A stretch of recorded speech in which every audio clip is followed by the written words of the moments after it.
서울고 찌롱이가 나온 학교잖아. 야구. 자, 이제 뭐부터 볼 거냐면 여러 가지 운동 부분, 지금 운동의 분류와 분류로 있는 4페이지 부분은 뭐 나중에 다 배우고 나서 이런 운동들 설명 따로 필요 없을 테니까 10페이지 바로 넘어갑시다. 자, A에서 B까지 가는데 한 녀석은 좀 돈 놈이었어. 좀 돌아. 그래서 기억경로로 갈 때 니는 너무 범생이야. 야, 학교 끝나고 집으로 바로 와. 네 하면서 다이렉트로 갔어. 세 번. 얘는 너무 자유분방한 녀석이죠.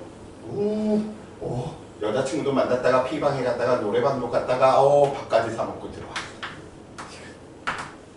자, 그러면 첫 번째로 이동 거리의 줄임말 우리는 보통 거리라고 이야기하고요. 물체가 실제 움직인 거리를 뜻한답니다. 자, 이동 거리가 가장 큰 녀석은 누굽니까? 디귿. 그 다음 기억. 니은인 거죠. 그래서 공부하실 때 제발 이동 거리, 물체가 실제 움직인 거리 이런 부분들은 정리 안 하셔도 좋을 것 같아요. 그런 정의들을 물어보지는 않거든. 자, 변한 위치의 줄임말, 변한 위치의 줄임말을 우리는 변위라고 이야기를 하죠. 그럼 변위는 우리가 어떻게 정의하냐면 출발점에서 도착점까지 직선거리네. 직선거리 이러한 표현들 때문에 도착점까지의 직선거리. 직선거리는 방향이 몇 개 있을까? 그치, 방향이 한 개니까 방향을 뭐 할 수 있는 거야? 고려할 수 있는 거야. 만약에 지금 여기 있는 반의 명칭이 예를 들어 스카이반인데 뭐 다른 대학 가려고 하는 학생이 끼어있어. 그러면 굉장히 수업 진행하기 힘들겠지. 그래서 방향을 고려할 때는 방향이 몇 개? 한 개만 있어야 돼. 그래서 변한 위치, 이 녀석은 무엇을? 방향을 꼭 생각을 해 주셔야 되고요. 오늘의 핵심 주제어입니다. 방향. 그래서 물체의 운동 방향을 꼭 확인하고 나서 기울기를 확인한다든지 면적을 확인한다든지 이런 걸 봐야 되는 거지. 방향을 모르고 있는 상태에서 다른 물리량들을 보는 게 아니야. 그럼 변한 위치, 변이의 크기는 누가 제일 커? 다 똑같죠? 왜냐면 A도 출발점, 도착점, 니은도 출발점, 도착점, 디귿도 출발점, 도착점. 그래서 기억, 니은, 디귿 크기도 같고 방향도 뭐하구나? 똑같구나. 왜 이러한 차이들이 생기냐면 혹시 인터넷으로 물건 시켜본 적 있어? 왜 이리 물건 안 오지? 그런 느낌 받을 때 있지 않나? 예를 들어 선전하는 거 아니지만 꽃빵 쿠팡에서 물건을 은서한테 시켰단 말이야. 은서가 시킨 거야. 은서 입장에서는 바로 보내주면 금방 올 것 같은데 추적해보면 A 물류센터 어디 있다가 거쳐서 돌아오지. 이 차이하고 똑같아. 변이는 내 입장이야. 근데 회사 입장에서는 최단거리가 최소 비용은 아니거든. 최소 시간은 아니거든. 그렇기 때문에 이러한 차이 부분들이 발생할 수밖에 없어. 물론 거리하고 변이가 같을 수도 있겠지만, 그래서 우리가 직관적으로 항상 생각하면 최소 시간이 되는 녀석은 최단거리일 것이다. 직관으로 맞는 말이잖아. 근데 그게 틀린 말이거든. 왜냐면 독수리가 토끼를 사냥할 때 혹시 이렇게 직선으로 사냥해?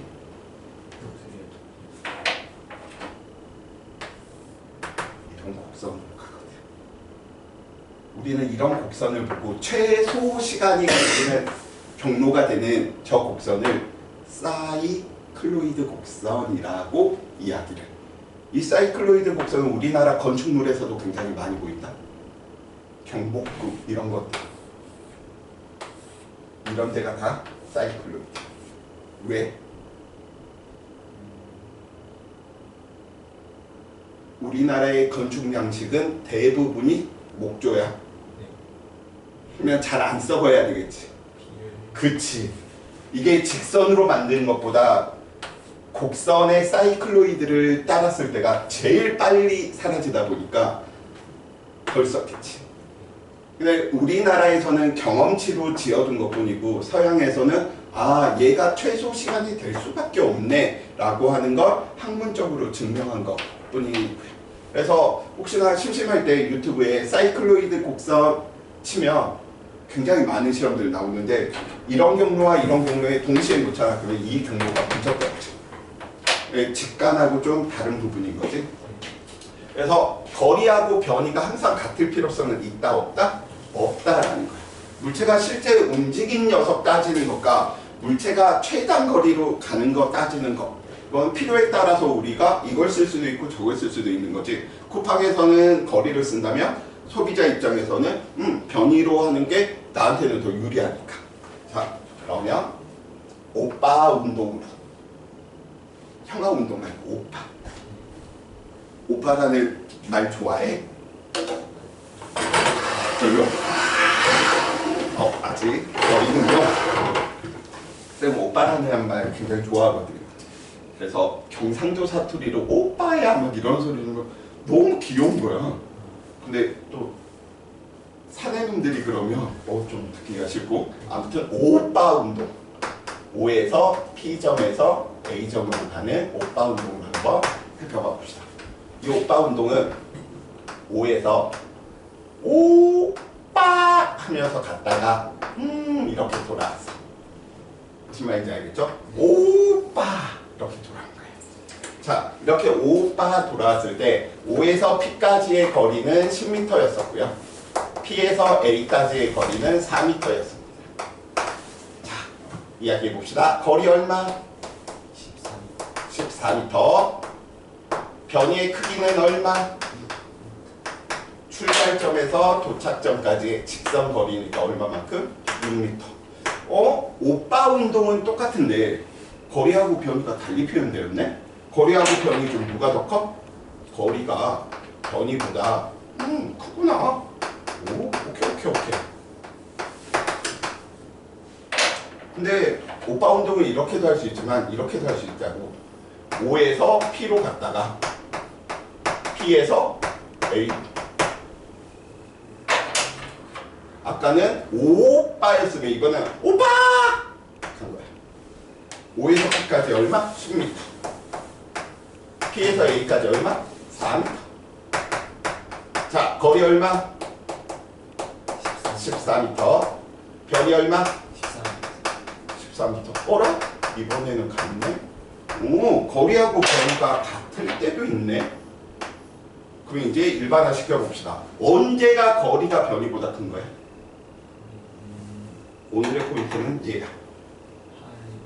운동 방향이 변하면 거리가 변이보다 크구나. 운동 방향 변하면.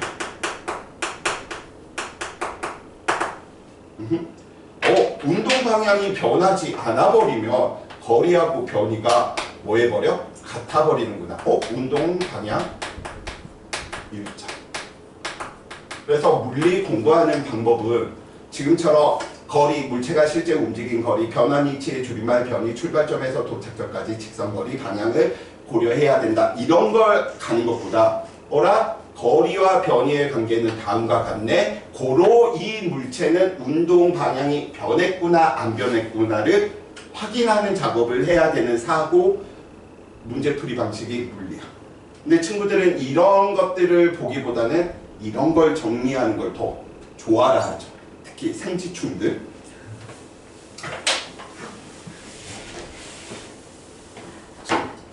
우리 은서가 저는 수능에서 생지할 건데요. 꼴찌야. 너무 쉽잖아. 뭐. 물리, 화학을 전공을 해야지 이과생이지. 상지는 좀 문과스러운데. 자, 위치 공부했고요. 거리 변이에 대한 내용들 이야기를 했으니 그 다음 뭐겠어? 그치, 빠르기를 가지고 있는 녀석들의 위치 찾는 문제가 되겠지. 그래서 속력, 속도를 이야기 한번 해봅시다. 자, 약자 또 같이 봐볼까? 우리가 보통 거리의 약자는 S로 이야기하는데 S는 뭐에 대한 약자? S. 우린 영어 포기하고 우리는 물리 공부 열심히 하기로 했지. 키보드 자판에 있습니다. 참고로 스페이스는 공간을 뜻하고요. 스트리트는 길거리를 의미해. 그렇지. 컴퓨터에서 Shift 누르고 다른 키를 누르면 명령어가 바로 이동하다, 건너뛰다가 돼버리는 거지. 그래서 거리, Shift, 변이는 방향을 고려해야 되니까 화살표로 표현할 뿐. 자, 속력도 마찬가지로 벨로시티 있어서 우리가 B로 이야기를 하는데 저러한 녀석들이 있으면 항상 우리가 공부해야 될 방식이 정의를 공부하고 나면 그 다음에는 무엇을 공부하게 되냐면 관계, 식에 대한 내용을 공부합니다. 왜냐하면 정의는 말이 너무 길어. 간단하게 심플하게 다 표현할 수 있는 게 관계식이야. 근데 관계식보다 더 많은 정보를 담을 수 있는 게 관계 그래프야.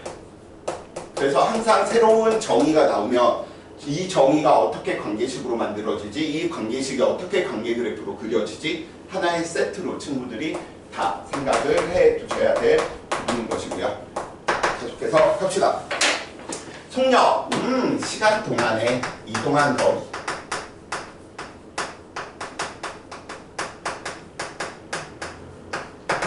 별로 좋지 않아. 자, 물리에서 나오는 모든 정의들은 거의 대부분이 이 정의야. A 하는 동안에 B. A 하는 동안에 B. 자, 선생님이 사과 한 개 먹는 동안에 은서는 사과를 2개 먹었답니다. 누가 돼지지? 은서지. 왜? 같은 시간 동안 먹었어. 기준이 누구니까? 쌤이니까. 그래서 동안에 앞에 있는 네가 누가 되는구나? 기준이 뒤에 있는 게 비교 대상입니다. 자, 같은 표현인지 다른 표현인지 보세요. 선생님이 사과 한 개 먹는 동안에 은서는 사과를 2개 먹었고요. 선생님이 사과 한 개 먹는 것에 대하여 은서는 사과를 2개 먹었답니다. 같은 표현, 다른 표현? 같은 표현. 그래서 뭐라고 이야기하냐면 A에 대한 B, 이런 정의도 똑같은 거예요. 앞에 있는 이 녀석이 누구? 기준. 뒤에 있는 이 녀석이 누구? 비교 대상. 그럼 이런 정의들을 가지고 있는 녀석들은 관계식이 다 기준분의 비교 형식으로 만들어낼 수 있습니다. 그래서 우리는 속력이다 라고 하는 관계식을 어떻게? 시간 동안의 기준분의 비교 대상으로 이야기를 하게 된답니다. 이런 식으로 접근을 해야 되는데 거의 대부분의 친구들이 속력, 시간 동안에 이동한 거리, V는 T분의 S, 끝. 그러니까 응용이 안 생기는 거야. 그럼 물리적 접근 사고방식이 아니야. 왜 이런 정의가 나왔지? 이 정의가 어떻게 관계식이 되지? 이런 것들을 좀 더 봐주실 필요성이 있고요. 자, 선생님이 사과를 13개 먹는 동안 은서는 사과를 15개를 먹었고요. 선생님이 사과를 14개를 먹는 동안 은서는 사과를 16개를 먹었답니다. 언제 더 많이 먹었어, 은서가? 계산하기 힘들다고 했죠? 계산하기 힘들지. 그래서 비교를 용이하기 위해서 단위 숫자 2를 사용해서 1초를 이용하면 어떻게 비교가 용이해지는지. 선생님이 사과 한 개 먹는 동안에 2개, 한 개 먹는 동안에 3개. 너가 2분의 3배 더 많이 먹었구나. 이렇게 비교할 수 있잖아. 그래서 비교를 용이하기 위해서 1초라고 하는 단위 시간을 쓸 뿐이 될 테고요. 자, 마찬가지로 속도도 봐볼까? 속도. 방향까지 이야기해 주셔야 되다 보니까 우리는 화살표 이야기하고요. 똑같습니다. 시간, 대한, 이건 대한으로 할까? 시간에 대한 변환 유치.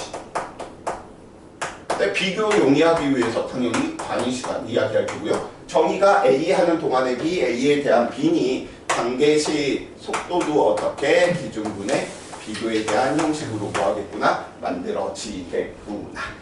오케이? 자, 참고. 수학적인 사고가 물리적인 사고와 같다 다르다? 다르다. 왜?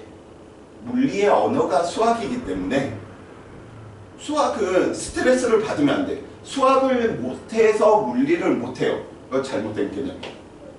수학은 말 그대로 무엇입니까? 언어니까. 예를 들어 한국사를 꼭 한국어로 배울 필요 있나? 영어로 공부할 수도 있는 거지. 그치? 언어이기 때문에 이거는 그 언어에 대한 스트레스를 받으면 한국사를 공부를 못하겠죠. 마찬가지입니다. 자, 마이너스 3하고 플러스 2 중에 누가 더 커? 플러스 이런 수학적인 사고는 필요하지 않다. 어디? 물리에서. 물리원에서는 1차원 운동이다 보니까 방향이 딱 두 개야. 이쪽 아니면 저쪽. 동쪽 아니면 서쪽. 물리 2는 몇 차원? 2차원.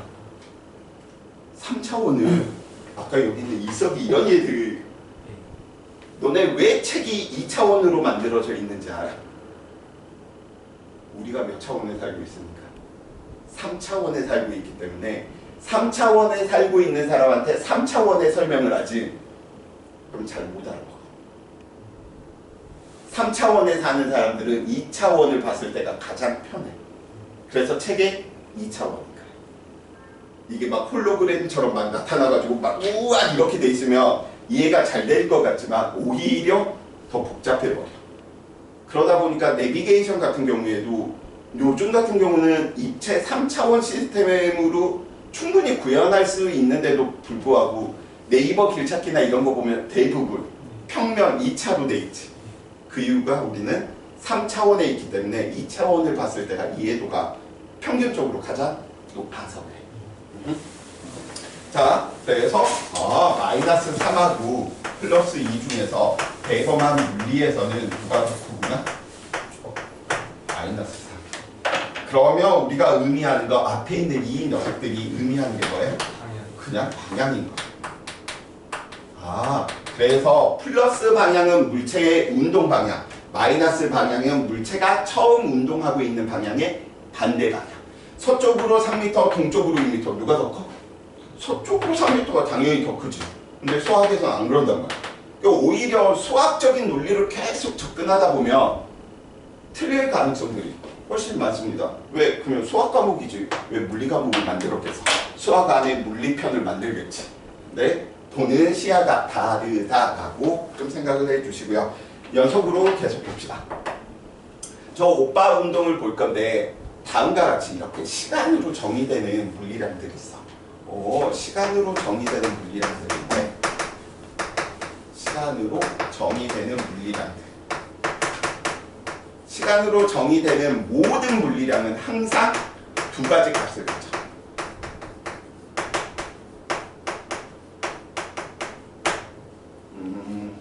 통합값 얼마 전에 기말 봤을 테니까 소비 전력 정의가 어떻게 됐지?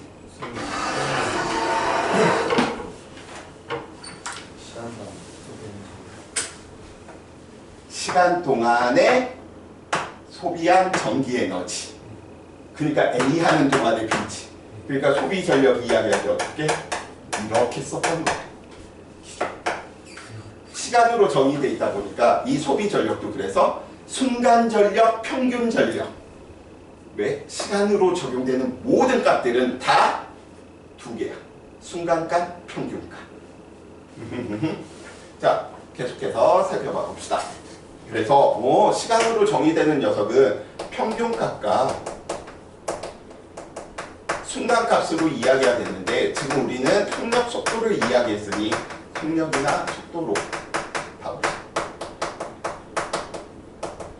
순간은 우리가 줄여서 속력이라고 하시면 되고요. 순간은 생략 가능이고요. 평균은 무조건 평균을 꼭 써줘야 되시고요. 평균 속력 같은 경우에서는 바 위에 직선을 그리는 바를 그려서 약자로 표현한답니다. 그럼 평균 속력은 관계 그래프와 연관해서 어떻게 이야기하냐면 ST 그래프, 위치 시간 그래프에서 그리고 두 점의 기울기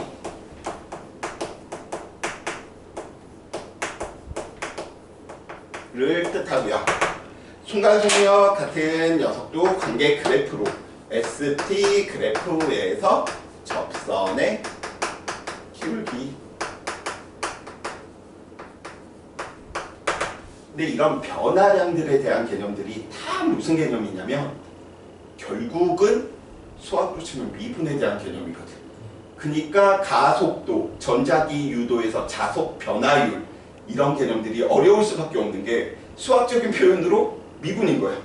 근데 우리는 미분으로 이해를 하기보다는 지금처럼 어떻게 물리에서는 관계 그래프를 통해서 해석을 하고 물체의 운동을 이야기해주면 된다라는 거. 그래서 수학 좋아하는 친구들이 이제 이런 식으로 가죠.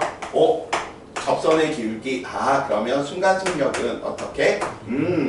극한을 취해서 0에 접근을 시키면 매우 작은 시간 변화 동안에 그때 이동한 변한 위치 또는 이동 거리의 변화율을 살펴보면 되겠구나. 우리는 뭐로 이야기하는 거야? 그러면 dt분의 ds 미분해라 라는 표현이구나. 그래서 dt분의 ds네. 그래서 속력은 dd 사라져서 t분의 s구나 라고 하는 기적의 계산법을 아는데 아니죠. 저 d는 미분을 뜻하는 오퍼레이터니까 연산자니까 이렇게 계산하겠다는 거 1 플러스 1, 1 플러스 8 플러스 약분되네 11분의 18 이렇게 계산하는 거하고 똑같은 거야. 오퍼레이터는 약분을 시키면 안 돼. 사칙 연산에 있는 것도 다 연산자에 대한 개념이니까. 이런 부분들은 중요한 부분이 아니야. 안 나와. 이런 게 더 중요한 거지. 무슨 그래프에서 기울기를 뜻하는 건가 이렇게 이야기를 해주시면 되겠고요. 계속해서 저 오빠 운동으로 한번 살펴봐 봅시다. 저 오빠 운동에서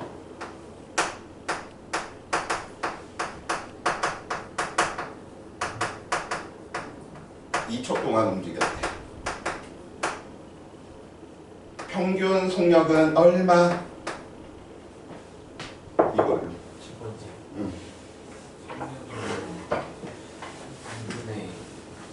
2분의 14니까 초당 7m를 가는 평균적인 속력이구나 라고 이야기해 줄 수 있고요. 순간 속력은 얼마? 순간 속도는 2초 동안의 평균 속력은 속도는 평균 속도의 크기는 2초 동안의 변이의 크기잖아. 얘는 평균 속력, 얘는 평균 속도. 2, 3. 그치, 3m/s 거지. 이러다 보니까 또 관계가 만들어지겠지. 왜? 속력이 항상 속도보다 뭐하구나? 크거나 같구나. 속력이 속도보다 컸을 때는 운동 방향이 뭐한 거야? 바뀌었으니까. 속력이 속도와 같았다. 운동 방향이 뭐하다? 같다. 일정하다. 변하지 않았다라고 하는 사실이지. 근데 결국은 예전에는 초등학교, 중학교 때는 민수가 영희한테 가다가 지금처럼 이미지를 주고 나서 운동 방향 변했네 이렇게 이야기를 한다면 지금은 이제 이미지를 안 줘. 이제 거리와 변이를 구해서 얘는 운동 방향 변했네 안 변했네, 속력 속도 구해서 운동 방향 변했네 안 변했네를 알아내셔야 되겠고요. 그래서 물리 2 1번 기억번, 보기 기억번을 보면 항상 거의 대부분 이 문제. 낙엽이 다음과 같이 떨어졌대. 거리가 변이와 같다. 맞는 말 틀린 말? 틀린 말이지. 왜? 운동 방향이 얼마나 많이 변했는데.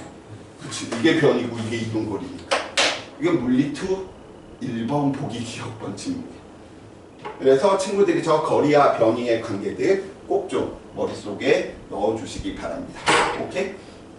자, 계속해서 만약에 뭐 판사할 것들, 찍을 것들 있으면 지우기 전에 미리 말씀해 주세요. 자,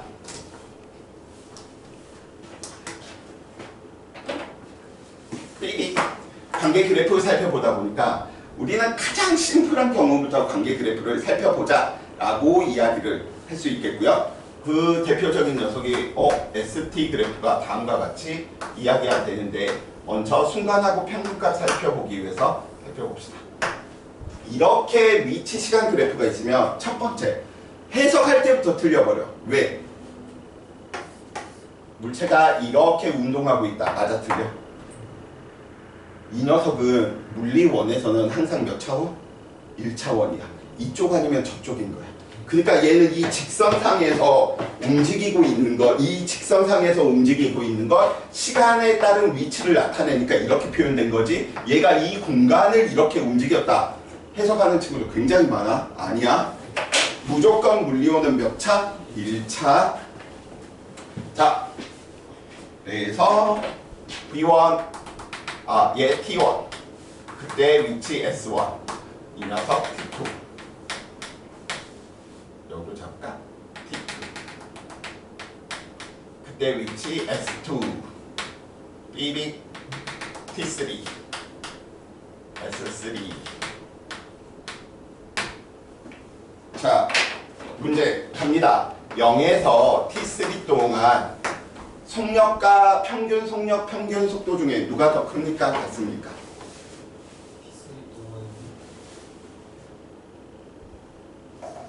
평균 속도랑 평균 속력 중에 속력 속도 중에 누가 더 커? 0에서 T3. 속력이 왜? 그 속도는 저 시작점에서 끝점까지 기울기인데 속력은 그 더 큰 부분이 있으니까. 다음 이때가 뭐 할 때? 방향이 운동 방향이 한 번 변할 때 이때가 운동 방향 한 번도 아니고 두 번이나 변했으니 거리가 변이보다 크겠지. 그래서 ST 그래프가 됐건 BT 그래프가 됐건 아까 처음 했던 이야기 기울기나 면적을 우선 보는 게 아니고 방향이 어떻게 됐는지를 먼저 고민을 하고 접근을 해야 되는데 항상 이렇게 강조를 해도 애들은 방향 날려먹어. 지금처럼 수학적인 접근으로 접선, 두점 이런 식으로 하다가 오류가 날 경우들이 많아. 그래서 운동 방향이 변했구나. 왜? ST 그래프에서 기울기의 방향이 무엇을 의미하니까 운동 방향의 변화를 의미하다 보니까 접선의 기울기가 플러스였다가 마이너스였네. 마이너스였다가 플러스였네.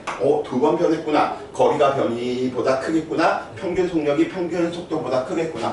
그래서 평균 속력이 평균 속도보다 왜 운동 방향 변했음을 확인했습니다.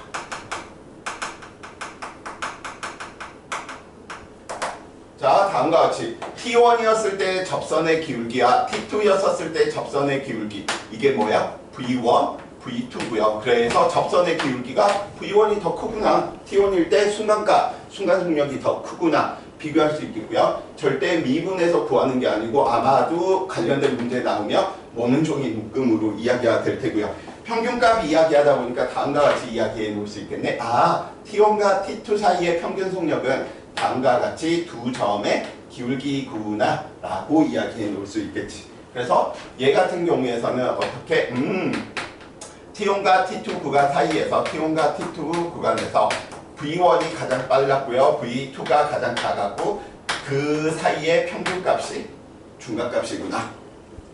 자, 하나만 더 해봅시다. T1에서 T2 사이에 평균 속력과 평균 속도 중에 누가 더 큽니까? T1, T2 사이. 네, 얘와 얘 사이에.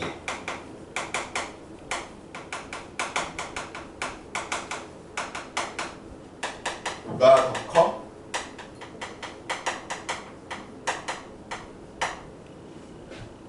그치. 그치.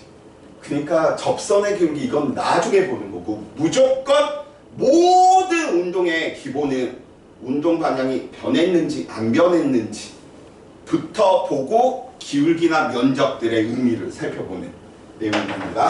자, 네, 관계 그래프들 계속해서 이야기 한번 해봅시다.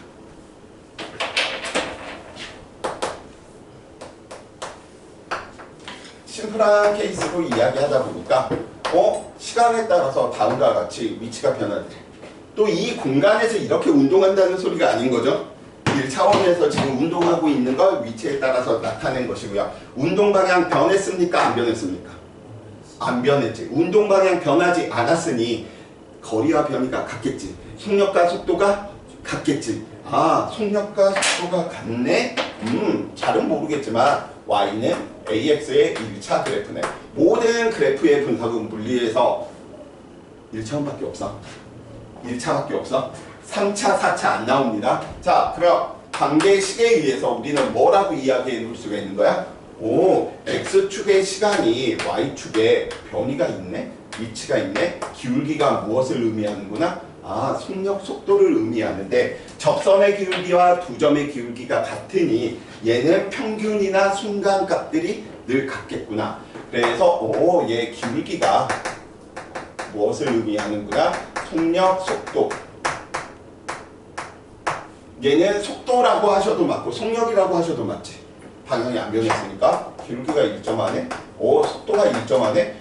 우리는 이런 운동을 무슨 운동? 등속 직선 운동이다 라고 이야기를 하죠. 야, 등속 직선 운동 너무 길어. 줄이자. 등속 여길까 도일까?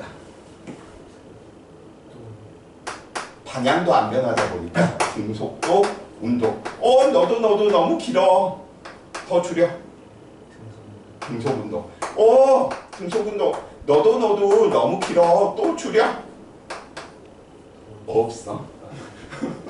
생각하지만 등속 직선 운동, 등속도 운동, 등속 운동. 그래서 운동의 분류에서 4가지 중 하나의 경우가 지금 이 녀석이고요. 그래서 친구들한테 현상에서 물리 이렇게 재밌는 거야. 등속 운동의 대표적인 무빙 워크 뭐 이러한 부분들을 들면서 운동의 분류 첫 번째가 가장 심플한 운동인데 관계 그래프에 의해서 무엇을 의미하는지 잘 모르겠다라고 한다면 운동 방향 살펴보고 난 뒤 정의를 이용해서 관계 그래프에서 기울기나 면적이 무엇을 의미하는지 살펴보시면 된답니다. 자, 그래서 지금 관계 그래프에 대한 내용들 이야기를 했고요. 자, 계속해서 한번 살펴봐 봅시다. 위치 찾는 거에서 거리 변이 공부했네. 빠르기 가지고 있는 녀석들을 위치 찾기 위해 속력 속도 있네. 선생님 상대 속도는요? 이런 식으로 계속 들어가 버리면 진도가 안 나가.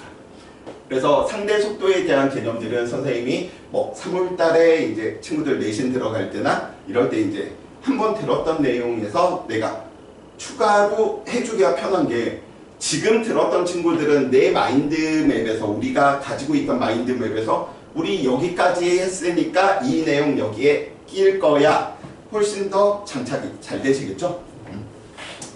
자, 이번에는 빠르기 변화를 가지고 있는 가속도 accelerate 이야기하다 보니까 영어 약자로 A인데 방향까지 고려해야 되다 보니까 우리는 가속도 A를 이야기를 하고요. 마찬가지입니다. 새로운 물리량들이 나오면 뭐 한다고? 정의, 관계식, 관계 그래프에 대한 내용들 이야기를 해놓는 거죠. 그래서 가속도에 대한 정의, 시간 동안에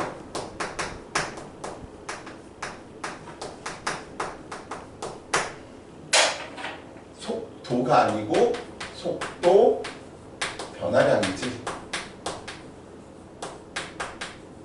그래서 첫 번째로 친구들 많이 하는 착각 중 속도와 속도 변화량은 다른 개념입니다.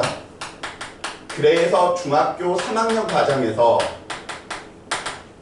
가속도를 쓰면 안 되고 속도 변화량으로만 이야기를 하는데 왜 그런지 모르겠어.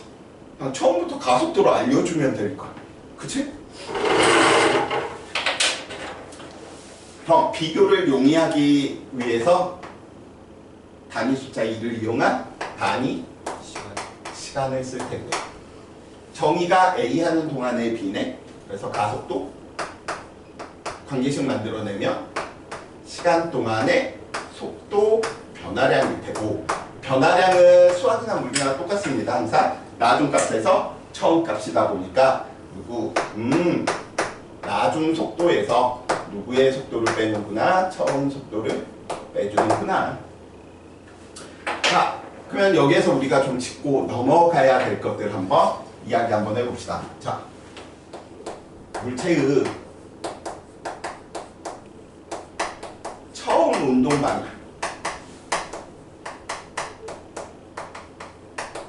을 보통 우리는 암묵적으로 기준 방향이어서 플러스로 잡아.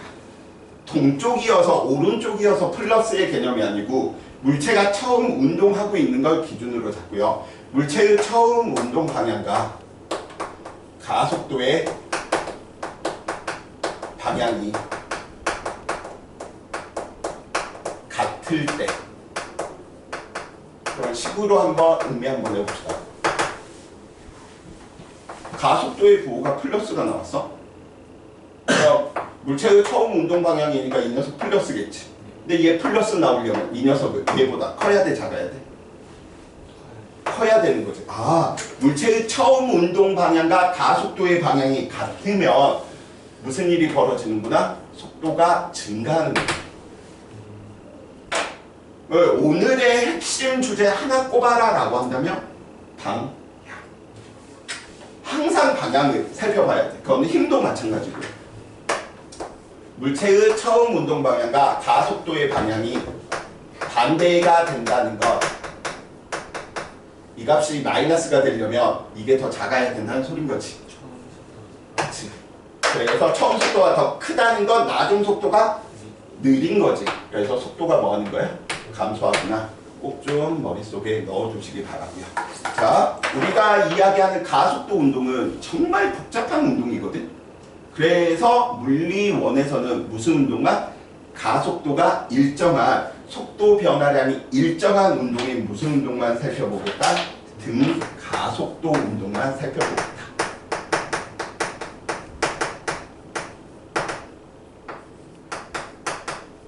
그럼 가속도의 크기도 일정하지만 누구도 일정하다? 방향도 일정한 케이스들. 자, 그러면 이 등가속도 운동들을 이제 정의 이야기했고 관계식 이야기했으니까 관계 그래프로서 살펴보셔야 되겠죠? 그래서 그 관계 그래프로서 살펴보다 보니까 등가속도 운동은 딱 3개밖에 없어. 관계 그래프로 살펴보니까 첫 번째, 정지해 있는 녀석이 일정한 가속도를 받아서 속도가 일정하게 증가하는 케이스. 두 번째, 운동하던 녀석이 운동 방향으로 가속도를 받아서 속도가 일정하게 증가하는 케이스. 세 번째,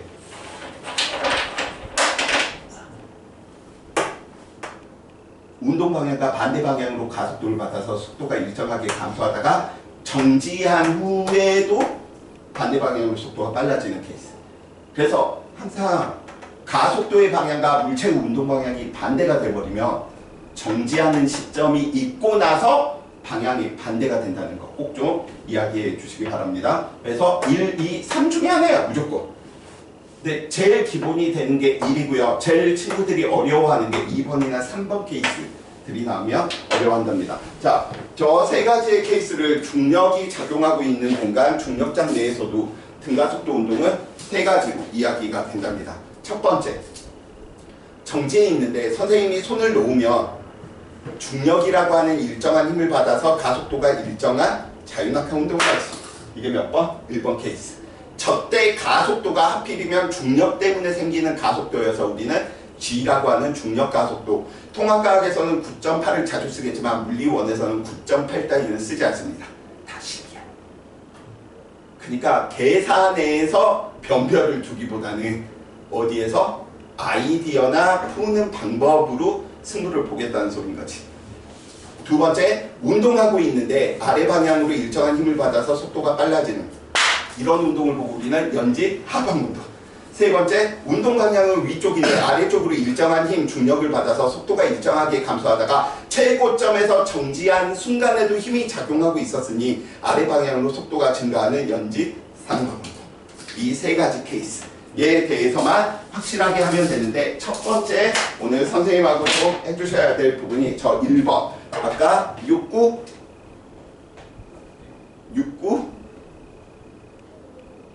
77에 물어보신 분 77에 생각 없이 나와야 돼. 근데 나 이 구구단을 이렇게 이야기를 하면서 선생님 딸이 지금 두 딸이 있는데 지금 이제 한 명이 올해 9살이거든. 구구단을 맞다 저렇게 외웠구나. 구구단을 외울 때 한두 번에 외워졌어? 아니면 수백 번, 수천 번 해서 외웠어? 계속 그치. 공부는 이렇게 하는 거였었구나 를 선생님 깨닫고 있는 중. 근데 요즘 친구들은 정말 한두 번 보면 나 끝 하려고 하는데 아니구나. 외운 것도 계속 외우다 보니까 어느 순간적으로 갑자기 나오더라도 66 하면 잠시만요가 아니고 생각 없이 36. 물리에서 구구다. 이 지금 이제 오늘 내가 강조할 두 번째가 될 거야. 자, 가봅시다.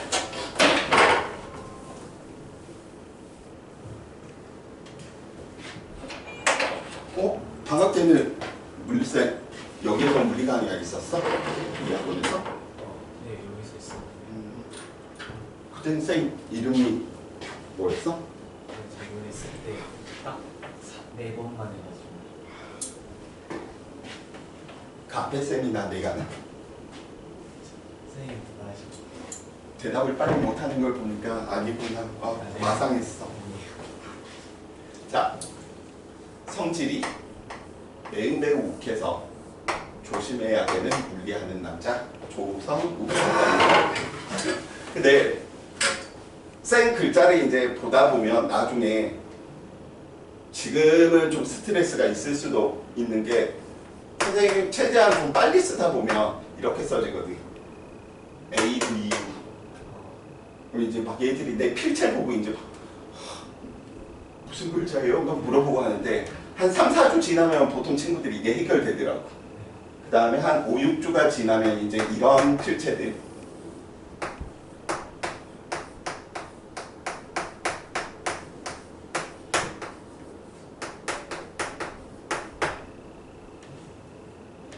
중요한 거 할 때 포이겐스 원리. 그래서 이런 거에 너무 스트레스 안 받으셨으면 좋겠어. 왜냐면 쌤이 성격이 너무 급해서 어렸을 때 집에서 서예를 한 5년 넘게 시켰거든. 붓글씨를 시키면 내 성격이 좀 차분해질 줄 알고. 차분해지겠어? 안 차분해지지. 사람은 태어날 대로 사는 거야. 물론 거기에서 파문당했지만 5년 배우고 나서 그 훈장 선생님 아끼던 벼루를 내가 장난치다가 깨트린 거거든. 바로 나가. 그래, 씩씩하게 같이 엄마 더 이상 서예학원 오지 말래. 어리둥절하시다가 전화 한 통 받고 뒤진 말이지. 얼마나 네가 장난치냐고 그러냐. 자,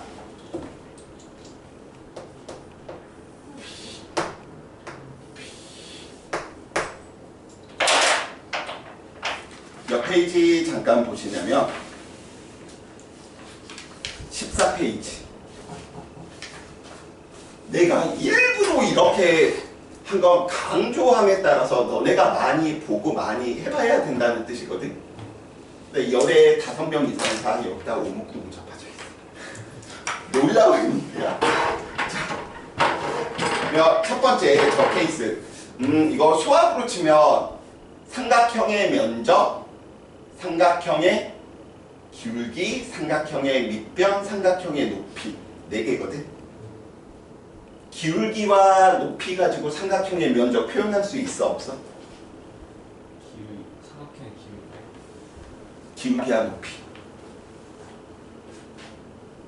알았어? 삼각형의 밑변과 높이로 면적 표현할 수 있어? 없어? 그렇죠. 있지. 두 개만 있으면 나머지 하나가 무조건 표현되는 구조예요. 물론 이제 수학에서 기울기와 높이가 있으면 사인 값을 이용해서 할 뿐이겠지만 그런 거 다 집어치고 두 개가 있으면 나머지 하나가 표현되는구나 를 꼭 좀 생각해 주시고요. 자, 우리가 왜 등가속도 운동들 첫 번째 이야기를 하냐면 이 녀석이 VT 그래프인데 다음과 같이 이미 시간에 대한 속도라고 하는 정보가 나와져 있고요. 이 기울기가 무엇이 있지? 면적이 무엇이 있지? 라고 살펴보니까 첫 번째 y는 ax 형태의 1차 그래프네 x축의 시간이 y축의 v인데 처음 속도가 0이 되다 보니까 속도 변화량이 나중 속도하고 같은 것뿐인 거야? 그럼 결국 의미하는 게 속도 변화량이네. 기울기가 무엇을 의미하는구나? 아, 가속도를 의미하는구나. 오, 그러면 이 기울기가 가속도를 의미하는 거야. 그럼 이 가속도를 살펴보니까 기울기가 일정하네. 아, 이런 운동. BT 그래프가 1차로 있으면 얘는 등가속도 운동. ST 그래프가 1차로 있으면 얘는 등속 운동. 이렇게 표현이 됐구나 라고 이야기를 해주시면 되겠고요. 자, 바로 연습 한번 해봅시다. BB 헛 T1 T2 T3 T4 0에서 T4 사이 구간에서 평균 속력과 평균 속도 중 누가 커? 속력이 왜? 방향이 세 번 방향이 몇 번 변했어? 그랬어요. 방향은 이때만 변했어. 왜냐면 BT 그래프에서 방향 볼 때는 면적의 부호를 보는 거야. 그러니까 얘는 속도가 빨라지면서 오른쪽으로 가고 있다가 등속 운동을 하고 있다가 방향은 변하지 않고 속도가 느려지고 있는 건데 친구들은 속도가 느려지면 운동 방향이 변했다. ST 그래프의 개념을 써버리거든.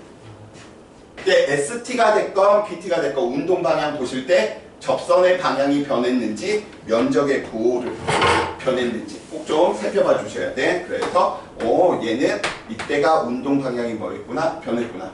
그럼 0에서 T3 구간에서는 평균 속도와 평균 속력 중 누가 더 커?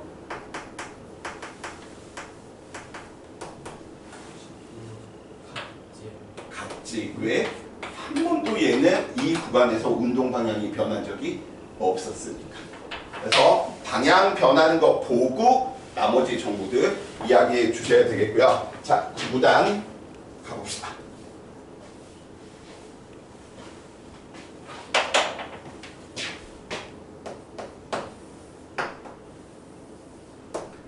가장 심플한 정지에 있는데 일정한 가속도에 의해서 속도가 일정하게 증가하는 케이스고요. BT 그래프를 쓰는 이유 중 가장 큰 이유는 나중에 보면 규칙성이라고 하는 게 눈에 굉장히 잘 보여. 그러면 이제 수학으로 치면 등차 수열들이 눈에 보여.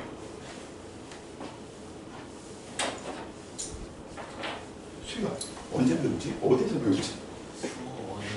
수원에서? 또 오랜만이라 쌤이 처음 강의실을 할 때는 수학으로 시작을 했는데 잘못된 선택이었어. 그 당시 수학에서 물리로 바꾸고 나서 물리 선택자가 한 15만 이 정도, 15만에서 18만이었거든. 왜냐면 그때는 가산점을 주던 시대야. 물리화학을. 지금은 서울대에서만 2 과목에 가산점을 주잖아. 근데 그때는 거의 모든 대학들이 주던 시기여서 애들이 실컷저컷 물리화학을 할 수밖에 없었고 생지가 지금과 같은 굉장히 궁핍한 시대. 근데 영원한 건 없다고.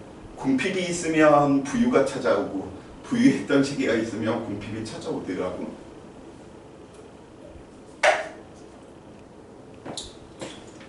자, 시간에 대한 정보, 속도에 대한 정보, 기울기, 가속도에 대한 정보, 면적은 변이에 대한 정보, 자, 그럼 어디부터 시작할 거냐면 얘는 가속도 정의부터 시작할 건데 처음 속도가 얼마? 0이었던 거지. 그럼 A를 T와 V로 나타내면 T분의 V 두 개로 하나 나타낸 거죠. V를 가속도와 시간으로 나타내봐. 가속도와 시간을 보고 AT T를 가속도와 속도로 나타내면 A분의 V. 자, 그러면 변이를 속도와 시간으로 나타내면 2분의 1 V T. 그쵸? 근데 참 놀라운 일이다.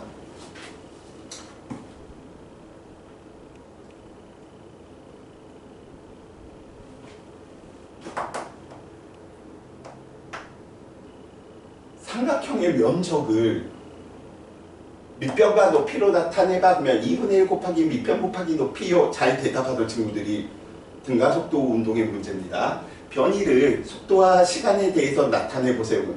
네. 똑같은 말이잖아. 근데 왜 그렇게 지레 겁을 먹는지 모르겠어.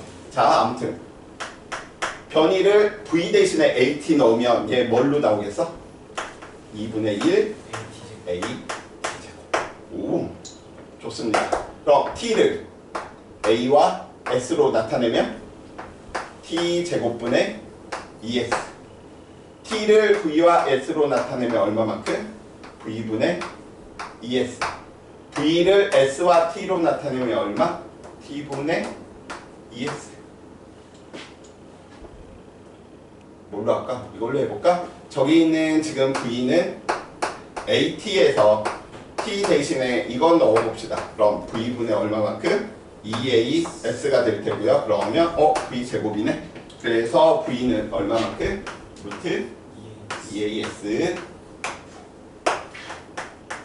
ES분의 B제곱 2A분의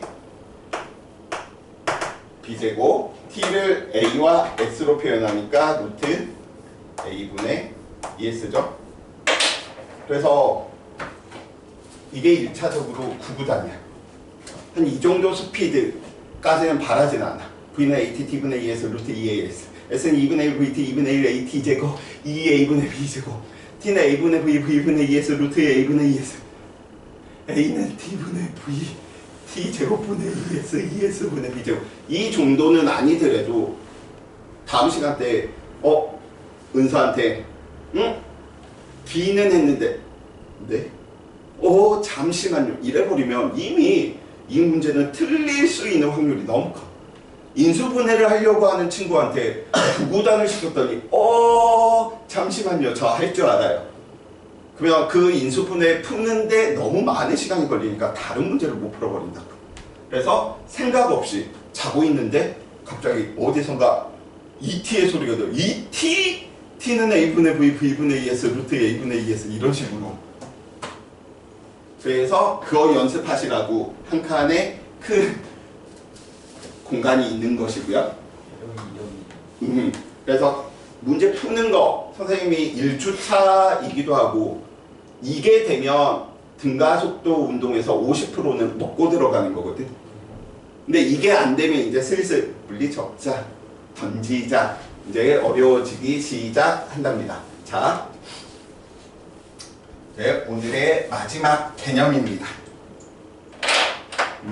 수학 어디까지 선행했어? 미적 배웠어? 배웠는데 배운 지 돼가지고 미분 뭐야? 뭘 보고 미분이라 그래?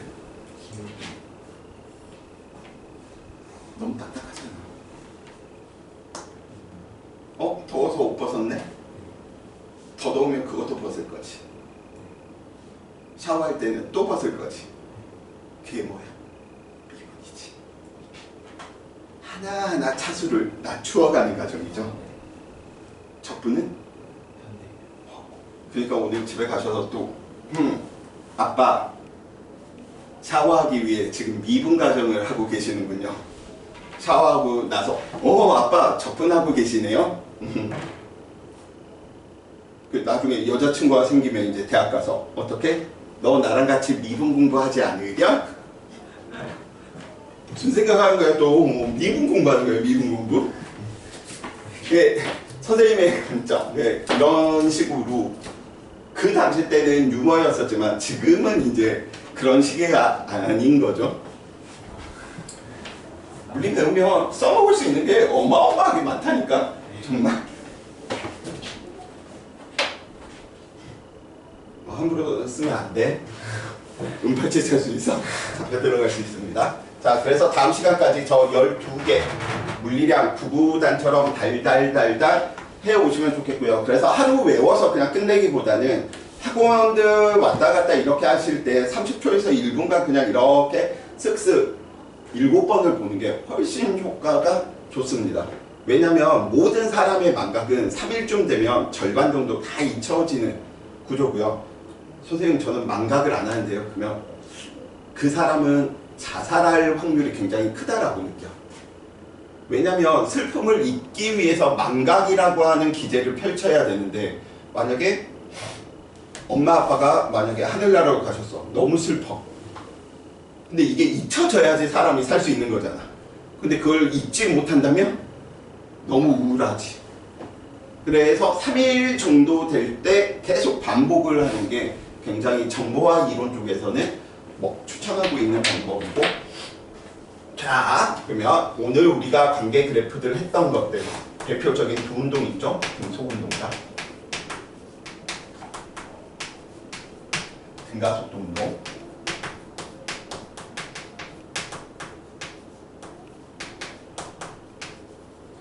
등속 운동 ST 그래프 살펴볼 것이고요. 관계 그래프 BT 살펴볼 거고 AT. 수학으로 이야기하면 편해. ST 시간에 대해서 미분하면 BT, BT 시간에 대해서 미분하면 AT. 쉬운 말로 거리를 시간에 대해서 미분하면 속도, 속도를 시간에 대해서 미분하면 가속도. 그 역과정이죠. AT를 시간에 대해서 적분하면 BT가, 적분하면 ST가. 근데 그게 중요한 게 아니고 미분은 하나하나 벗긴다. 적분은 하나하나 입힌다. 그래서 나중에 여자친구한테 우리 같이 미분 공부해볼까? 라고 이야기하는 거 하면 까먹진 않을 거야. 친구들한테 써먹으려고 그랬어. 자, 등속 운동은 ST 그래프가 몇 차였었어? 등속. 그치. 그러면 BT 그래프가 몇 차겠어? 상수. 차수가 더 내려가니까 얘는 0. 그래서 우리 아까 ST가 이렇게 그려진다면 등속 운동의 BT 그래프는 아까 이야기하지 않았지만 지금 정리하면 되죠. 그래서 AT가 0이라는 건 속도 변화가 0이라는 건 나중각과 처음 속도가 같으니까 등속 운동 할 수 있는 거죠. 등가속도 운동은 BT 그래프가 몇 차? BT가 1차. 얘 1차. 그럼 여기에서 중요한 정보가 나오네. 등가속도 운동은 ST 그래프가 몇 차? 그래. 2차는 무슨 곡선밖에 없어? 홈선밖에 없어. 그러니까 ST 그래프가 포물선이면 등가속도라고 하는 정보가 없더라도 얘는 등가속도인지 알 수 있는 거야. 그러니까 우리 뭐 포물선의 유형에서 포물선이 이렇게도 나타날 수 있고 이렇게도 나타날 수 있겠지만 반만 그려지는 형태도 나타날 수도 있겠지. 그럼 ST 그래프가 이렇게 포물선이야. 선생님 저게 포물선인지 어떻게 알아요? 물리원에서는 곡선이다. 다 포물선이야. 1차. 화학에서는 화학하고 달라. 화학은 전자 하나 빠지면 난리 나지. 일가양이온 어쩌고저쩌고 막 이야기하면서 통과로 따지면 뭐 무슨 이온은 뭐 금속이 이온하게 되는데 막 이야기하고 경향쓰다 필요 없어. 물리에서는 곡선이네. 너 2차. 끝. 자, 그러면 등가속도 운동은 AT가 차수가 더 내려가니까 누구? 상수.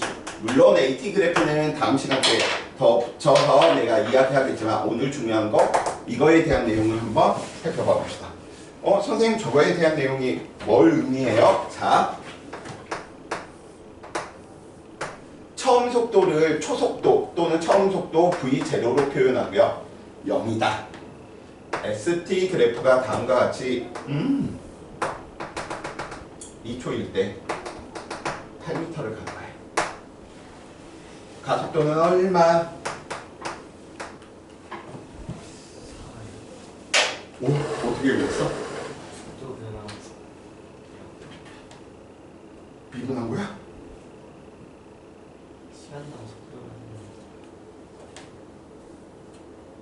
변화. 우선 몇 차? 2차인 거지. 그래서 우리는 BT 그래프로 이 녀석을 그리니까 어라? 처음 속도 0이고 등가속도 운동하네? 2초에 대한 정보 이 녀석. 그래서 두 개 정보 있으니까 어떻게? 너 8이겠구나. 그럼 넌 가속도 얼마겠구나? 4겠구나.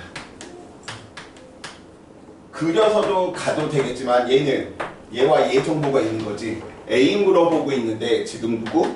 변이와 시간에 대한 걸 물어보고 있으니까 다이렉트로 가셔도 될 테고요. 그래서 저 부분들이 우선 등가속도 운동의 절반 이상을 차지할 부분이니까 달달달달 나오게끔 이야기를 좀 해주시고요. 잠시만 좀 쉬었다가 같이 이제 마무리 한번 적어봅시다.